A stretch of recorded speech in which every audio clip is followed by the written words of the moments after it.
Hi, everyone, and welcome back to Grant Thornton's series of Q&A videos intended to help businesses navigate a challenging operating environment created by the COVID-19 pandemic.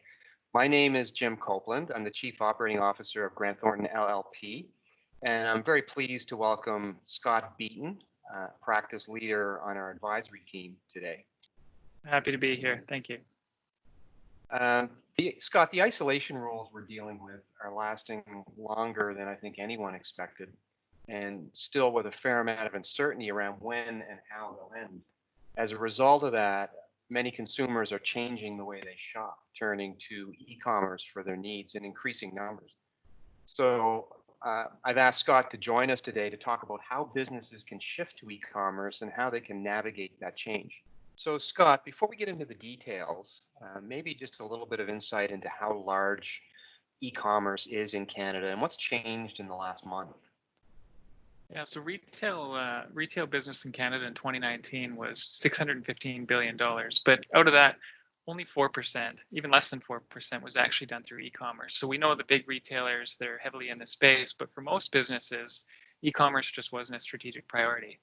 And what we've seen since COVID hit was an increase in orders of 100% for the same month compared to the previous year. Yet the average order values have dropped by 31%, which means people are spending less money with each of those purchases on average. And there's a myriad of factors that are impacting that. A few of them might be impulse buying, trying to fill the gap when they can't find supplies from other retailers, and new people entering the e-commerce market as consumers. So from my perspective, what you just described translates into a tremendous opportunity for Canadian businesses to adopt e-commerce as a core element of their business model. And I suspect that this would normally take months to implement in the normal course of business. How do businesses get the maximum return in the shortest period of time? How do they migrate as quickly as possible? First thing, businesses need to prioritize. It takes a lot of time to gather all the information, descriptions, weights and measures for shipping, getting the pictures in to really drive that to e-commerce, as well as, of course, search engine optimization and other factors. But not every product is made equally, and not every product is driving returns to the business. So by looking at historical sales and historical margins and figuring out which products really sell well together, you can prioritize which products to move online and get them up a lot faster.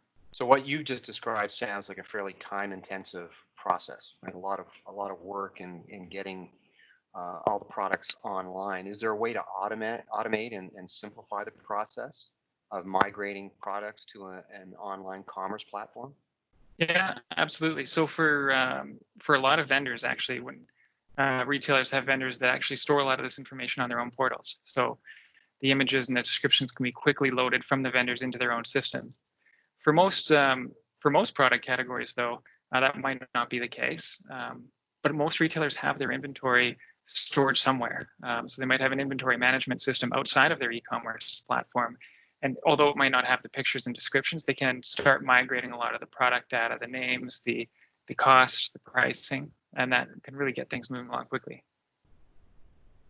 Thanks, Scott. So mandates to close storefronts, I think, have caught a lot of retailers off guard. I don't think it's something they really expected. How can businesses that weren't prepared for the shift to e-commerce stay connected or even win back customers that they perhaps lost?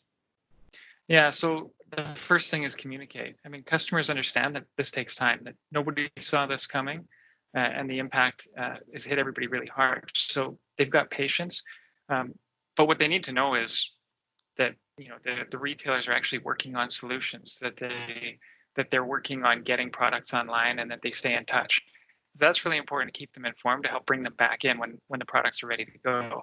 But also they can look to stopgap solutions. So thinking about pre-order and pickup, which is growing in popularity everywhere, so that customers can still find their products without having to go into the stores. So if a business is able to successfully migrate to an online platform, are there other issues that they should be thinking about?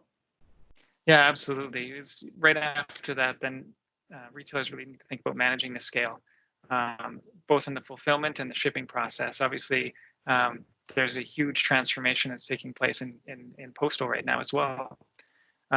Also, they're going to need to look to evaluate alternative sources of supply, as some products are going to be harder to find, maybe bought up a little bit more quickly on the market than retailers would have expected.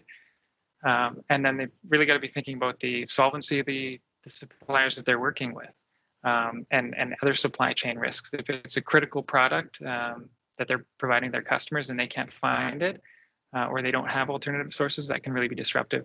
And last, as we talked about automating to move products up, it's also integrating with suppliers. So, you know, what do suppliers have on hand? How long is that going to take? And making that a streamlined process. We don't have to pick up the phone and call them every time. We can actually look in their database and see where their products are at.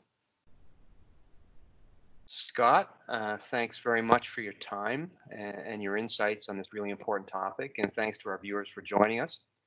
Just a reminder to visit the COVID-19 Hub on our website at www.grantthornton.ca and follow us on social media for the latest updates.